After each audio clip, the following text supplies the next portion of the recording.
Shalom Abraham. Nessa aula de hoje temos a ilustre presença do nosso querido amigo, o Sr. Yosef, que veio nos visitar especialmente. E hoje o nosso assunto são as mitzvot do Seider. Ou seja, vamos começar assim direto, né? Direto. O Leila Seider, o que vem a ser o Leila Seider, a noite do Seider? Quando o nosso povo saiu do Egito, recebemos o mandamento de contar para os nossos filhos sobre tudo o que aconteceu, todas as maravilhas, todos os milagres que aconteceram lá. E esse mandamento foi colocado na prática por meio da escrita da Haggadah de Pesach. Ou seja, quando esse mandamento foi dado, Ve'gatta lebanecha,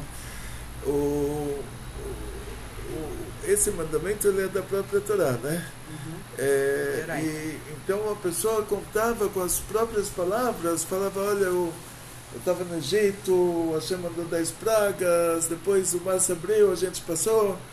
Aí o neto já vai falar, olha, meu pai ouviu do pai dele, que o pai dele estava no Egito, tinha lá 10 pragas, e o mar se abriu, o mar se fechou, a comida caiu do céu, e a roupa cresceu com o corpo, a água foi atrás.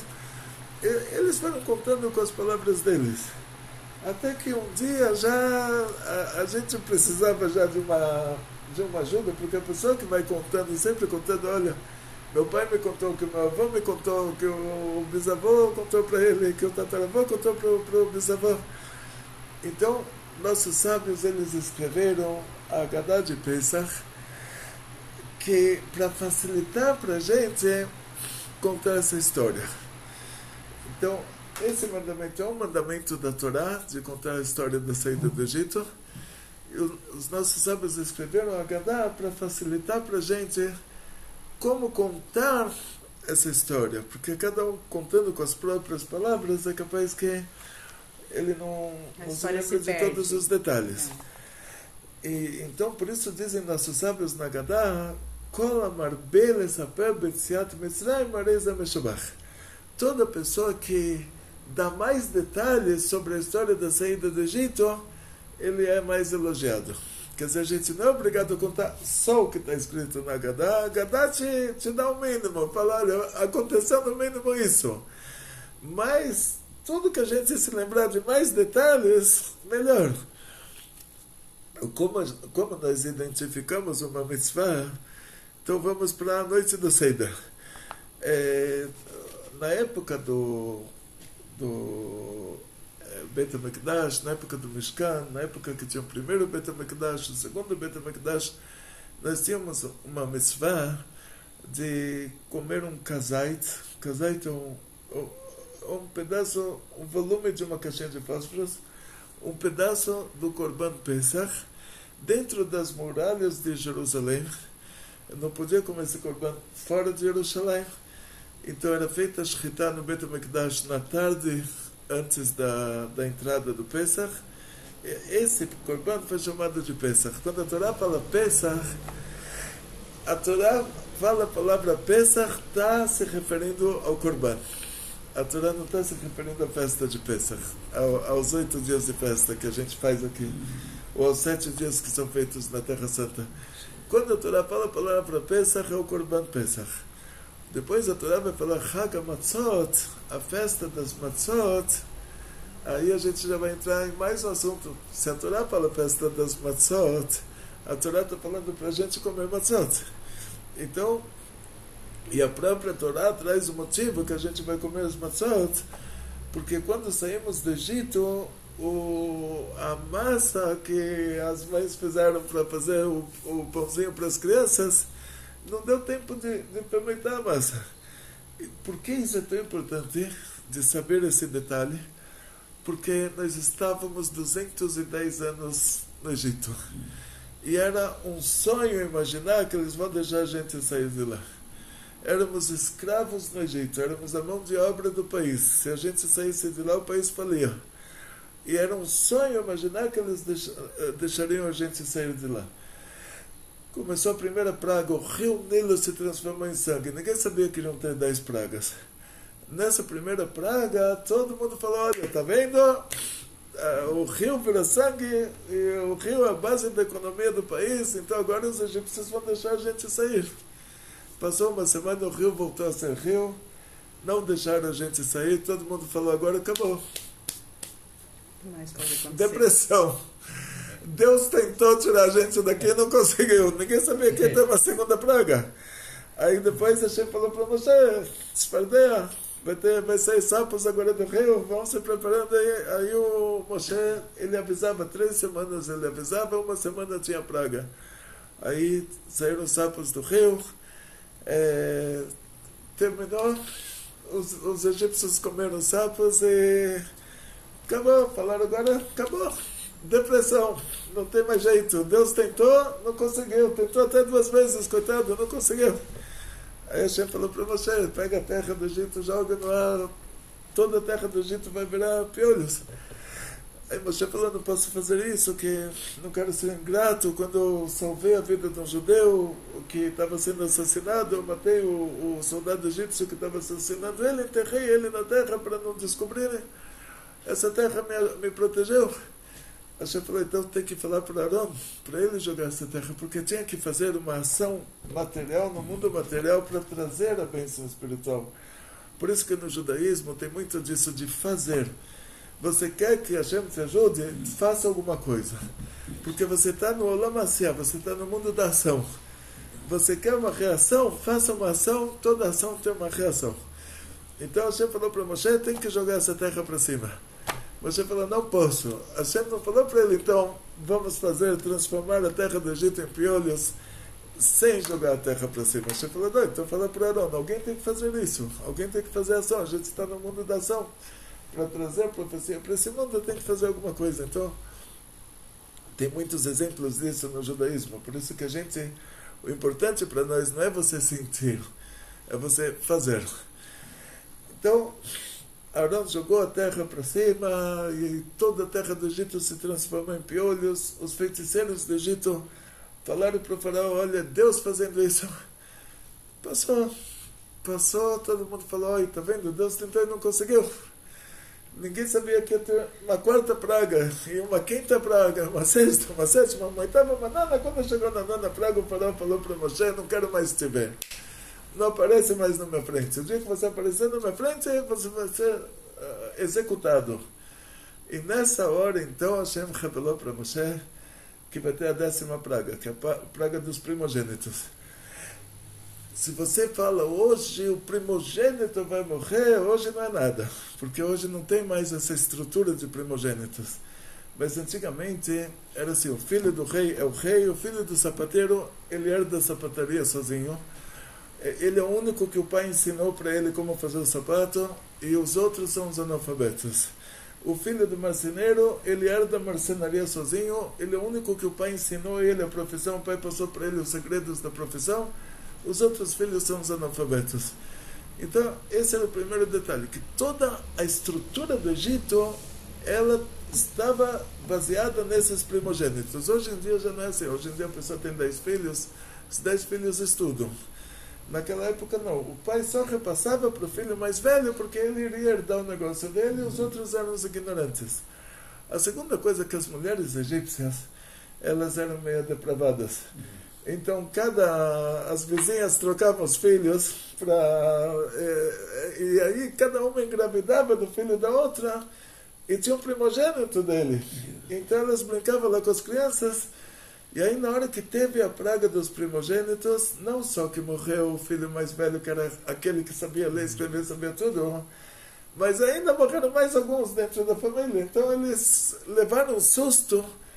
Por causa desse susto, eles correram atrás dos judeus e falaram, agora vocês saem do Egito. E os judeus falaram, a gente tem que sair para fazer uma festa para Hashem. E olha a roupa que a gente tem depois de 210 anos que a gente está aqui. A gente está vestido de trapo, não temos uma joia, não temos nada. Como dá para ir para uma festa vestido assim?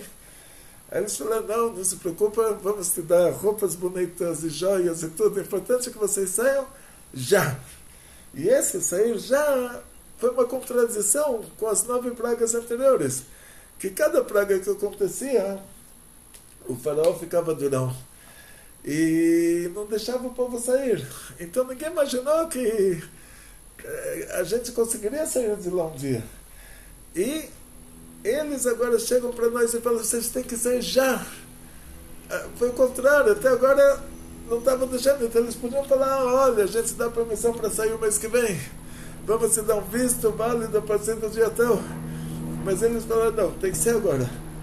Em lembrança a isso, que foi de um oposto ao outro, do fato deles nunca terem deixado a gente sair de lá, até o fato deles obrigarem a gente a sair de lá, para ver esse contraste, aí a Torá nos deu esse mandamento de comer a matzah em Pesach, para se lembrar desse detalhe. Então, como nós no Leila Seder, nós sabemos uma coisa como a mitzvah, você fala brachá da mitzvah. Quando você fala Asher Kedishanu b'mitzvotav, que nos santificou com seus mandamentos, Vetzivanu, nos ordenou alachilat matzah, de comer a matzah. Quer dizer que é um mandamento divino isso. E quando é esse mandamento divino? Na noite do Seder. Por isso, você não é obrigado a comer matzah. Nem outro momento. Nem outro momento você pode comer batata. Batata ou qualquer outra coisa. Pode comer o que você quiser que não seja dos 5 tipos de cereais molhados. Classificado como ramin. Que passaram 18 minutos na umidade. Então, vamos dizer assim, você pode comer batata com carne, com peixe, com o que você quiser. Mas na noite do Seder, você é obrigado a comer matzah. Você é obrigado a comer maror. Maror é uma erva amarga para nos lembrar do amargor que a gente teve no Egito.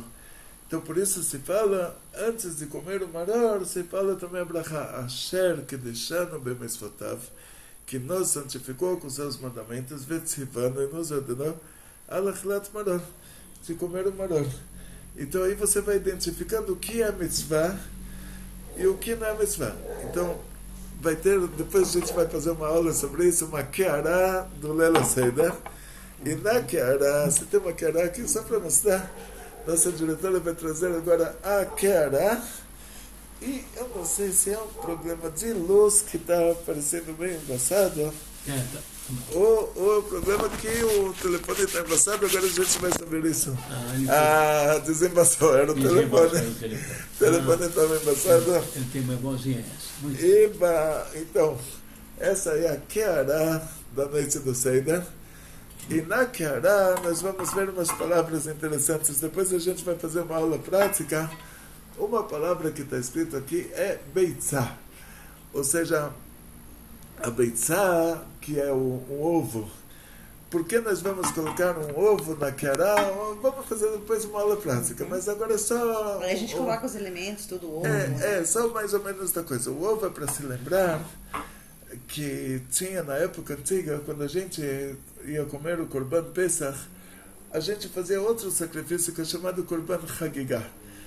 Porque o Korban Pesach, você tem que comer ele quando você já está satisfeito. E a Torá fala que você tem que comer ele com matzah e com maror. Então, Beitzá vem te lembrar o Korban Hagigah, que era um Korban feito por causa da festa, tipo para o churrasco da festa, que a gente comia antes de comer o Korban Pesach, para já comer o Korban Pesach satisfeitos. Depois você tem outra coisa aqui que é Zroa. Zroa a gente vai colocar aqui um osso, um pescoço de galinha. Por que o pescoço de galinha? Para mostrar para todo mundo que isso não é o Korban Pesach. Ele vai simbolizar o Korban Pesach. Vai simbolizar o Korban Pesach, mas para mostrar que não é, que é só um simbolismo, que não é o próprio Korban Pesach, a gente vai colocar um osso de galinha assado, porque a galinha era uma ave que não era oferecida no Beit HaMikdash, ela não poderia ser Korban. As aves que eram Korban era a pomba, por exemplo. O pombo era Korban, podia ser um Korban. Então a gente não vai poder colocar aqui um osso de pombo. o carneiro era feito de Corban Pesach, então a gente não vai poder colocar aqui um osso de carneiro, a gente vai colocar o osso da galinha para mostrar que, olha, isso está representando o Corban Pesach, mas não é que a gente está fazendo hoje. Corban Pesach tinha que ser feito dentro de Jerusalém, no Bet HaMikdash, tinha que ser comido dentro de Jerusalém, na época que tinha o Bet HaMikdash, e nós estávamos puros, pureza que tinha que pegar o pozinho da vaca vermelha, misturar com água de fonte, espegar na pessoa. Tinha todo aquele ritual para purificar a pessoa que uma vez teve contato com mortos. Então, se a gente um dia esteve no cemitério para comer o Corban Pesach em Pesach, em Jerusalém, feito no Bet HaMikdash, a gente teria que estar puro também. Por isso não se come. Por isso não se come, então por isso mesmo, se a gente estivesse hoje em Jerusalém, não poderia fazer o Corban, porque não temos o Bet HaMikdash, não estamos puros, então a gente coloca o pescoço da galinha assado para dizer, olha, da mesma maneira que essa galinha não é uma ave que poderia ser um Corban, para deixar claro que isso não é o Corban Pesach, só está simbolizando ele. Aqui vamos colocar o maror. Maror é a erva amarga para nos lembrar do amargor do Egito. A gente vai fazer uma brachá também. O maror também tem que se comer ele por motivo de mitzvah. Então fazemos uma brachá asher kedishanu b'mitzvotav v'tzivanu al achilat maror. Mas o maror é uma erva, e a erva é uma fruta da terra. Então, por que a gente não pode fazer a brachá borei pri adamah antes de comer o maror? Porque tudo que é tão amargo, que não é comestível, Não dá prazer. que a gente tem que... Você não vai convidar uma pessoa para comer um maror com você. Então, uma coisa que não é comestível, que você só está comendo à força por causa da mitzvah, você não pode fazer uma brachá. Então, quando você toma, a pessoa toma um remédio, se é um xarope gostoso, aí você faz uma brachá. Se a pessoa toma um comprimido, não fala brachá. Você não convida alguém para Tomar comprimido. tomar comprimido com você. Agora, para tomar um chazinho gostoso, você convida. Então, o que a gente não tem proveito, a gente não pode falar uma brachá. Então, maror é uma coisa amarga, uma coisa ardida. Então, por isso vai ter o carpaz aqui. O carpaz é uma cebolinha, uma batatinha, que nós vamos falar borei pri adamah e ter a intenção que esse borei pri adamah vai servir para o maror. Para nos lembrarmos também dos tijolos que eram feitos no Egito, todo mundo erra mesmo, dizendo que nossos antepassados construíram as pirâmides.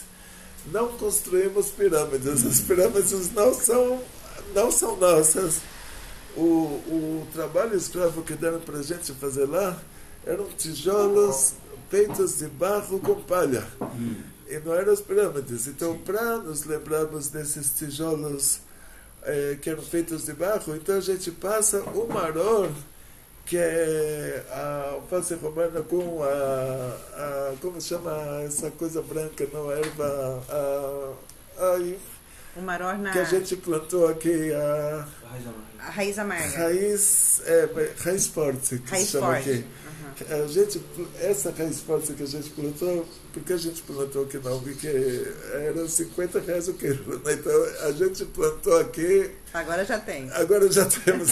É a coisa mais simples. Só que, Tem, mas nós plantamos no ano passado. por causa que as pessoas não comem isso, porque não é uma coisa comestível, se essa raiz pode ser muito amarga. Sim. Então só trazem, raramente cobram uma fortuna.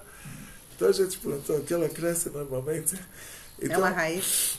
e aí a gente vai ter que passar o maror no haroset. O haroset, nós fazemos uma pasta de castanhas, do nozes, com um pouquinho de vinho.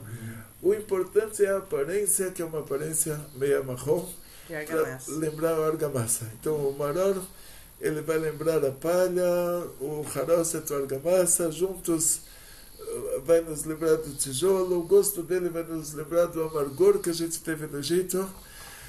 A hazeret também é a raiz forte, o maror é a raiz forte, e a gente vai colocar tradição Chabad, a gente pega a alface romana e coloca raiz forte dentro. Sim.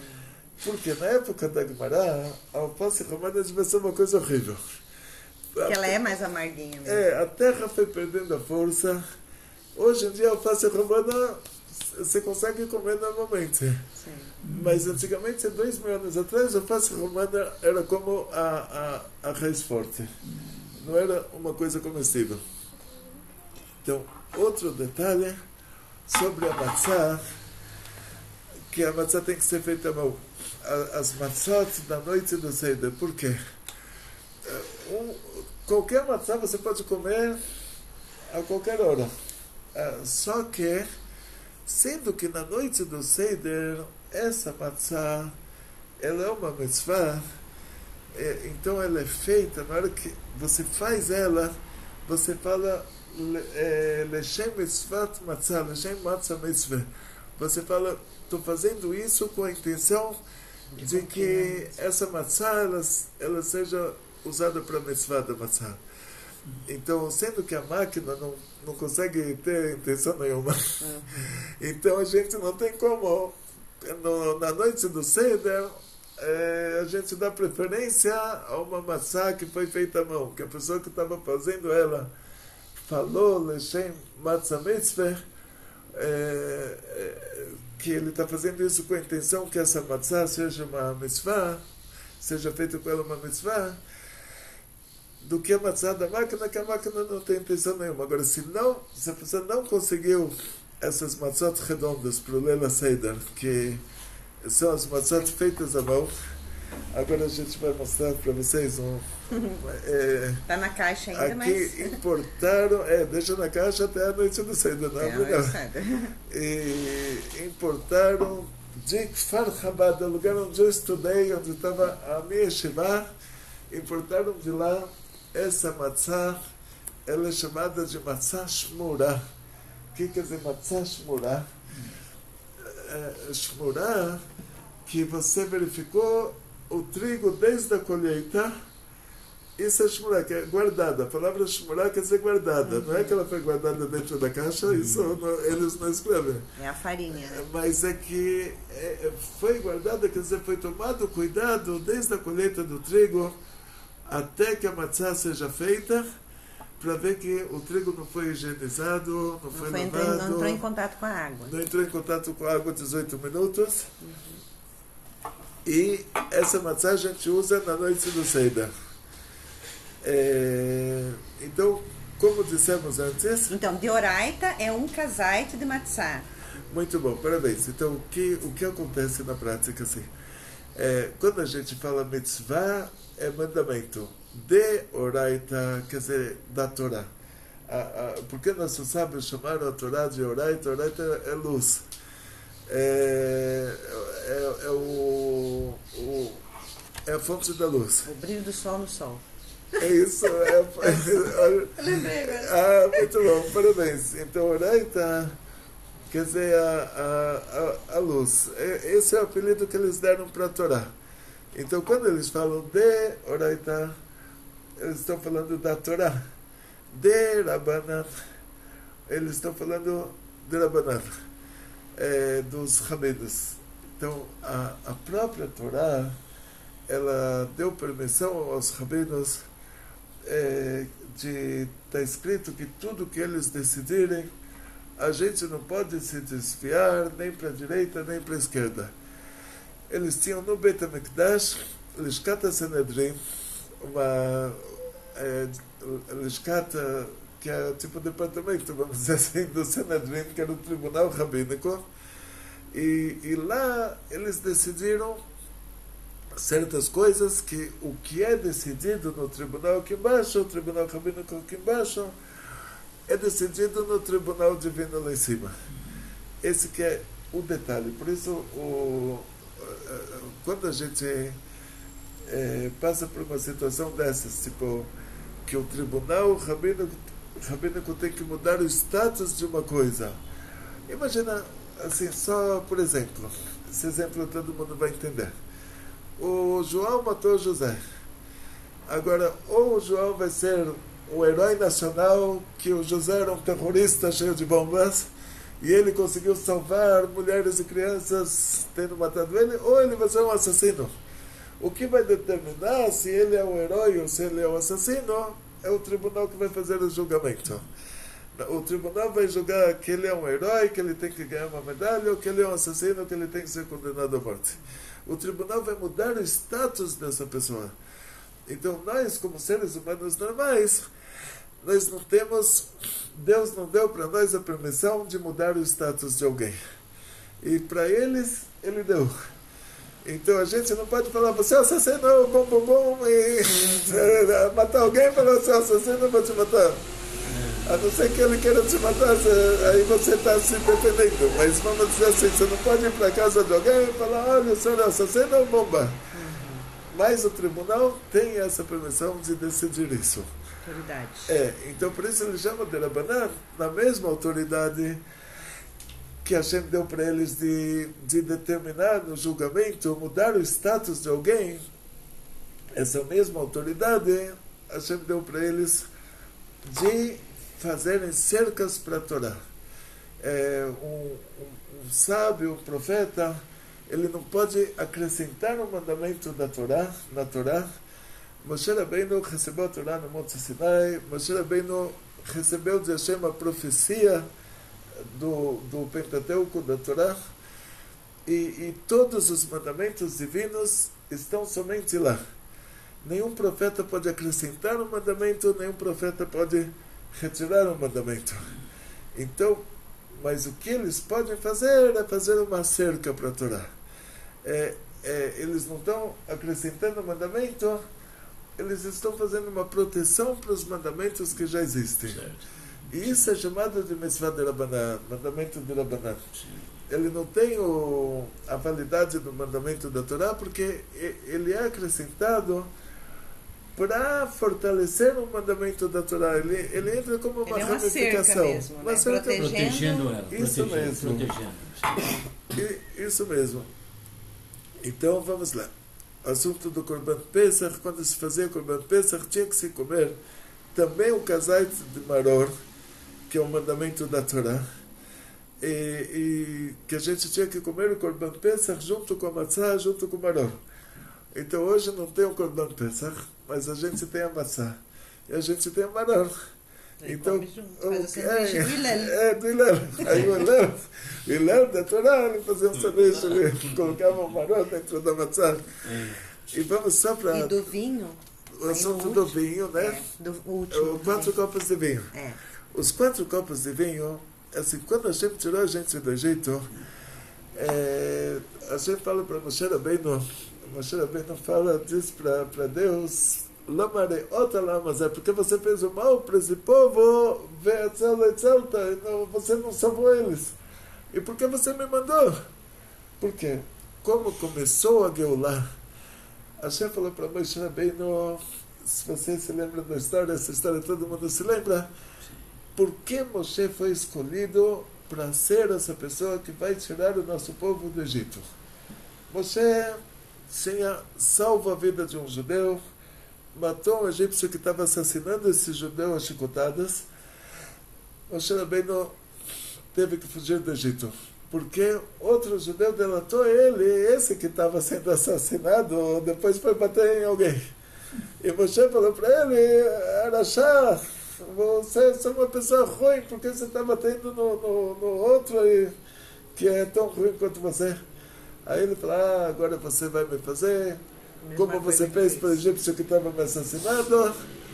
E Moshe Rabbeinu falou, agora esses dois aí já vão contar para o mundo inteiro.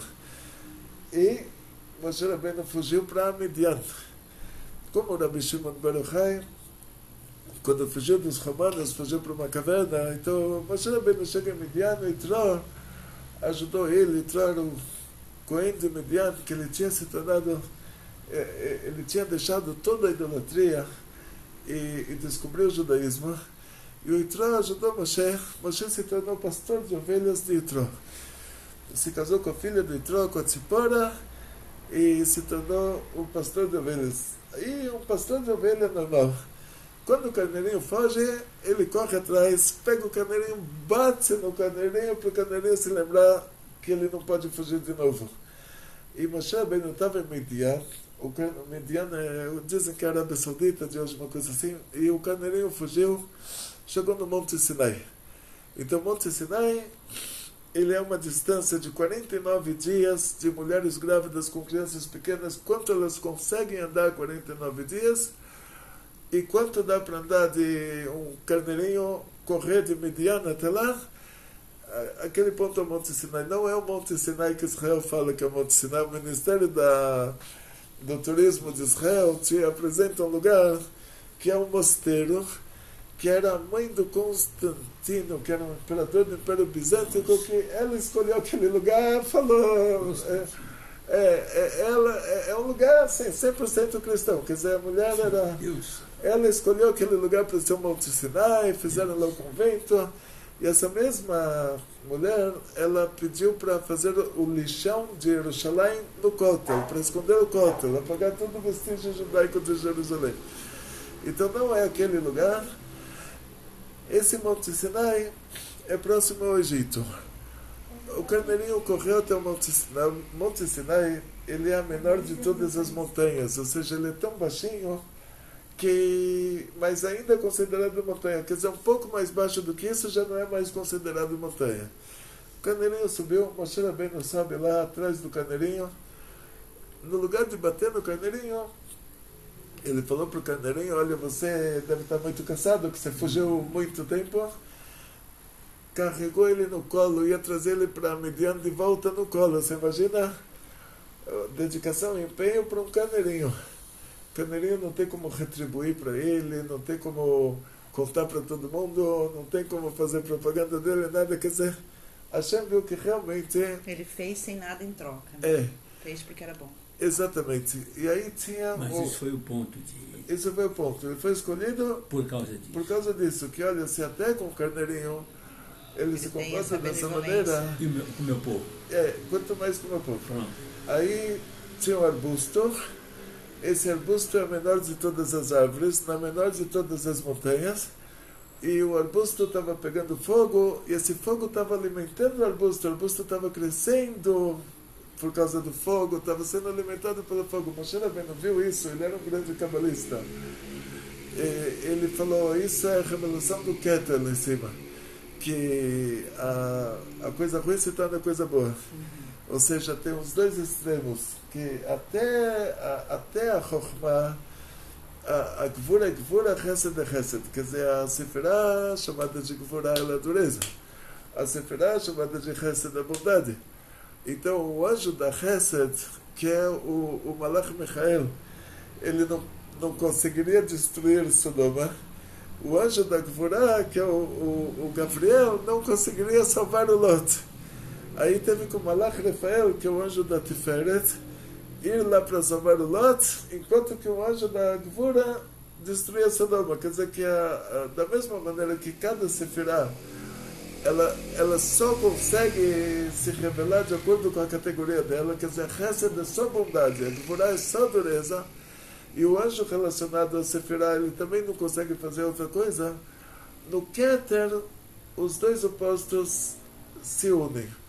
Então, o fogo, que ele é representado pela Gvura, que ele seca a água, e a umidade que ela apaga o fogo, naquele arbusto, os dois se ajudaram. O fogo fez com que surgisse mais umidade no arbusto.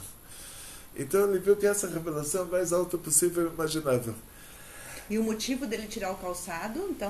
Vamos chegar lá. Aí ele se aproxima para ver, que ele está vendo que está acontecendo lá uma revelação divina. Não pode acontecer isso no mundo material, se não estiver acontecendo essa revelação agora. Naquele momento, lá em cima. Isso. Aí ele se aproxima. Aí Hashem se revela para ele, Hashem fala para ele tirar os sapatos. Por quê? Diz o Dono Yitzhak Abarbanel, que deu essa explicação sobre a Torá. Ele fala assim, que tirar os dois sapatos está representando o sobrenatural. Hashem falou para ele, você está agora na Terra Santa, tira os sapatos. Porque vai representar que todo o comportamento divino com ele vai ser sobrenatural. O povo de Israel vai sair do Egito sem fazer guerra, sem Eles simplesmente, Hashem vai fazer a guerra para eles e eles vão sair tranquilos. No caso de Josué, o anjo falou para ele tirar um sapato, porque 50% do comportamento divino lá seria sobrenatural, mas 50% eles teriam que sim fazer a guerra. Então eles fizeram a guerra, mas a muralha afundou milagrosamente. Quer dizer, eles tiveram que fazer a guerra, mas essa guerra teve uma cobertura sobrenatural. Mas eles tiveram que participar. No caso do povo de Israel no Egito, eles não tiveram que participar. Hashem fez a guerra por eles, eles simplesmente saíram. Foi gratuitamente, né? Saíram gratuitamente. Não tiveram que lutar nada. E, então, tirar os 10 sapatos e ficar totalmente descalço, quer dizer que Hashem está dizendo para ele, todo comportamento com você vai ser sobrenatural. Aí Hashem, ele pergunta, se eles me perguntarem o seu nome, que nome eu vou falar? Porque quando Moshe Rabbeinu saiu do palácio do faraó e viu aquele egípcio tentando assassinar um judeu, Moshe falou o nome de Hashem que tira a alma do corpo. Ele era um grande cabalista. A Bate, a filha do faraó, tinha pego o pai dele para ensinar a Torá para ele, pagou para o pai dele professor particular e teve lá mais um milagre que veio um anjo do céu também para revelar coisas para ele. Tem os Midrashim aí, não falta, né, opiniões, como ele sabia esse nome de Hashem que tira a alma do corpo, então já vai ter quem diz que era o pai dele que ensinou ele, que o pai dele tinha uma cabala desde Abraão Avinu, que um ia repassando para o outro, mas para isso ele tinha um acréscimo, que tinha um anjo que veio ensinar ele também. Então Moshe Rabbeinu, ele, nomes de Hashem ele entende. Então ele perguntou, com qual nome você vai se revelar lá? Dependendo do nome, não vale a pena investir, né? Porque quando Yosef desceu para o Egito, o faraó contou o sonho para ele, e Yosef falou, Eloquim et Shlom Paró. Eloquim, nome de Hashem, nível Malchut, e Anet Shlom Paró, quer dizer, vai responder qual vai ser a paz do faraó. Quer dizer assim, esse nível de nome de Hashem, quando Hashem se revela no nível de Eloquim, nível Malchut, aí a Deus ajuda quem se ajuda. Então o Yosef falou, vai ter 7 anos bons, você vai ter que recolher o trigo dos 7 anos bons, senão você morre de fome. Sim. Você vai ter que fazer alguma coisa. Uma ação para ter uma reação. Exatamente. Então Eloquim é Gematria Teva, é Deus revelado dentro da natureza. Agora, se for dessa maneira, não vai dar para sair do Egito, porque já não é... A situação está tão ruim que não tem como... Então, o que Hashem falou para ele, o nome que Hashem revelou para ele é a letra Aleph, depois a letra Rei, depois a letra Yud, depois a letra Rei. E que esse nome é a revelação divina a nível de Keter. E onde aconteceu isso? Depois na abertura do Mar Vermelho, que o que foi bom para nós foi ruim para os egípcios. Que é os dois opostos num contexto só. O mar se abriu para a gente, para nós foi a nossa salvação, para eles foi a morte deles. Então, voltando para o assunto do Monte Sinai. Hashem falou para Moshe Rabbeinu, para ele ir lá tirar o povo de Israel do Egito. Moshe Rabbeinu falou para ele, olha, manda outro. Hashem falou, então, leva o seu irmão junto. Bekitsu, depois disso, Moshe Rabbeinu foi para o Egito tirar o povo de Israel de lá.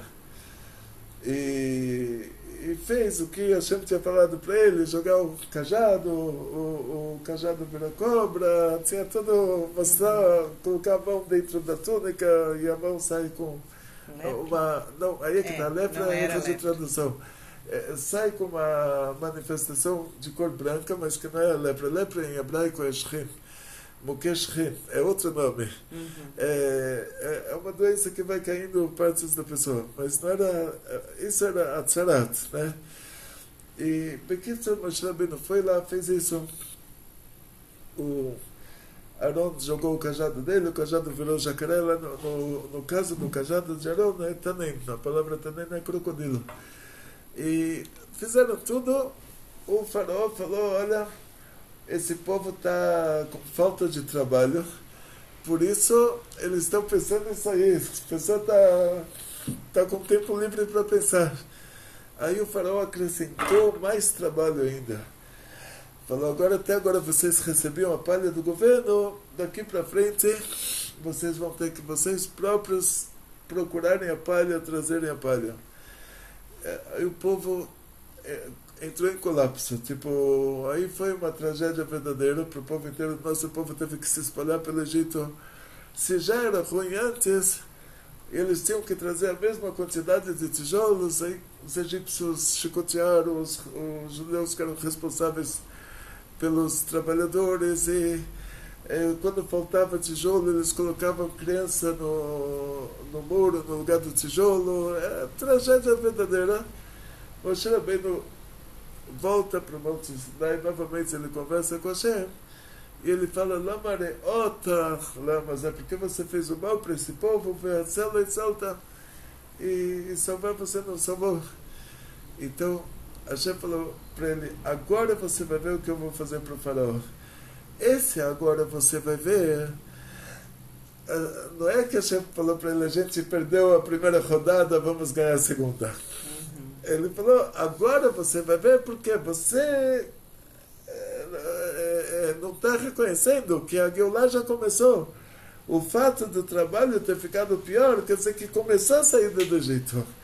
Porque uma coisa que desce desse nível do Keter, ela desce no mundo envolvida como se ela fosse um sofrimento. Você tem que tirar a embalagem. Depois que você tira a embalagem, aí você vê o que tem dentro. E nesse ponto é o que muitas pessoas na vida, né, Rabino, elas erram. Quando acontece uma coisa ruim para a pessoa, ela se defende de uma forma como se ela tivesse, eu estou sofrendo, não mereço isso. Mas ela está envolta numa situação que desceu de cima. A embalagem está enganando ela. Exatamente.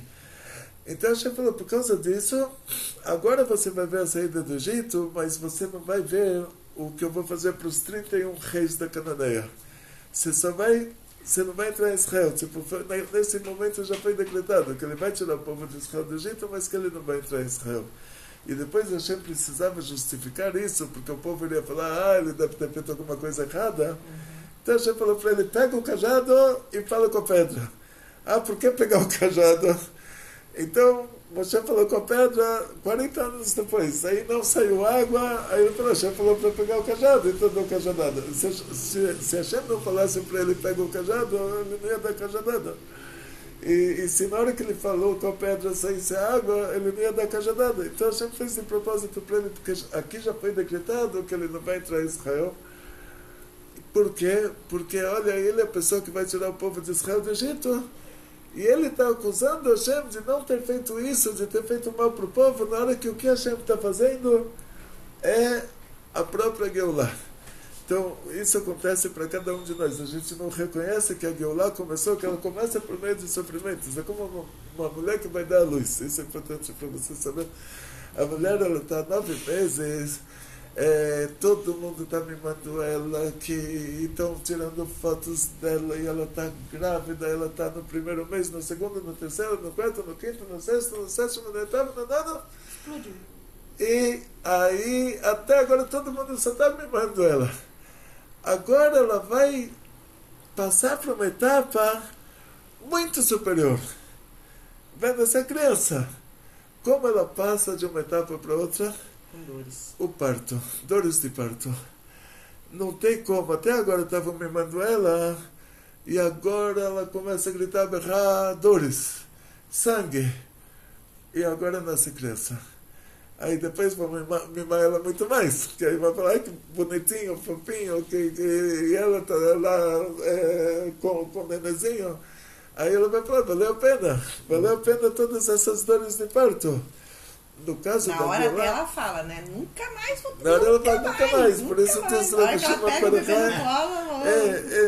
Então o que Hashem falou para Moshe Rabbeinu, agora a mulher está dando a luz, agora começaram as dores de parto, agora o nosso povo recebeu o trabalho mais pesado, agora começou o parto da Geulah. E você vem me falar que eu estou fazendo mal para eles? A mulher está dando a luz, você levou ela para o hospital e alguém vem falar, tirar ela de casa, o que você está fazendo? Então a gente ficou... a gente não pode dizer que a gente ficou bravo, porque Deus é a essência do bem, a natureza do bem, fazer o bem. Mas, nesse caso, a gente, vamos dizer assim, se fez como se tivesse ficado bravo. Se fez como o pai vai conversar com uma criança de 3 aninhos de idade, ele não vai ficar bravo de verdade, porque ele está vendo que é um neném. Mas ele vai fazer como se ele tivesse ficado bravo. Então a gente falou para ele 4 linguagens de Geulah. Veitzalti, veotzeti, velakarte, vevete, quer dizer, eu vou salvar, eu vou tirar, eu vou pegar, eu vou trazer. E para cada uma dessas linguagens de Geulah, que cada uma delas é a redenção total. Então a gente tem a redenção em dobro, a gente tem redenção em triplo, a gente tem redenção em quádrupla.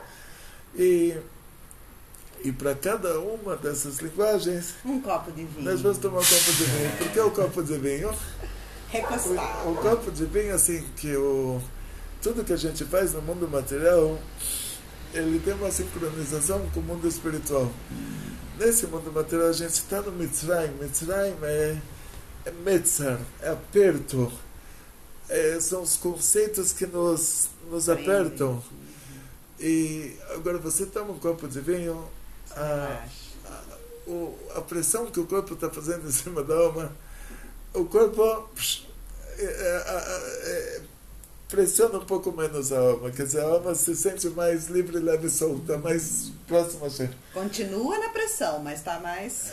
mas já, aí está no segundo copo, já se libertou mais um pouquinho, o terceiro já se libertou mais um pouquinho, o quarto se libertou mais um pouquinho, e aí a pessoa já sente a saída do Egito, e que está escrito como nos dias que nós saímos do Egito, Hashem vai mostrar para a gente as maravilhas da Geulah final, da nossa saída do exílio. Agora agradeço ao Sr. Yosef que veio nos visitar, agradeço à nossa diretora que organizou esse evento.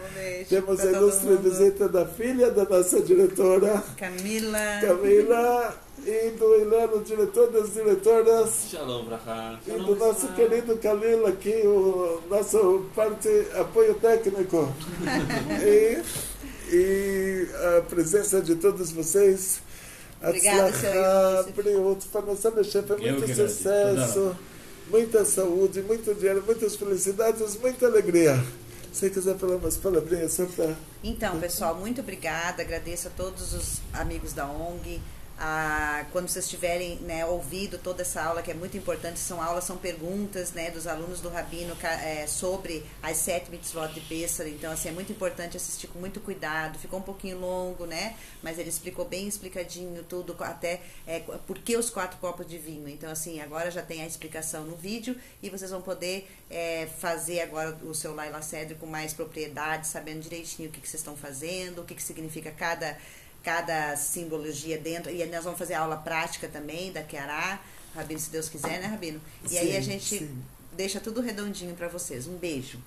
Muito obrigada. Agora, sobre o que a nossa diretora falou que ficou um pouquinho longo, por isso que eu sempre recomendo, assista as nossas aulas enquanto você está lavando louça, lavando roupa. Tirando o ramete da casa. Tirando o ramete da casa. Compra um fone de ouvido. Não precisa me ver, porque a gente não tem aqui o Brad Pitt. Toda essa barba branca linda, né? Que não precisa. Não, é só ouvir. Colocar o fone de ouvido e... Colocar o fone de ouvido, fazer os seus trabalhos, ir limpando a casa para Pessah, ouvindo a nossa aula. E aí não tem problema. Em 1 hora que você está limpando a casa, a aula já terminou. E você vai ficar expert no Seder. Vai ficar expert daí como fazer o Laila Seder. Tchau, muito obrigada.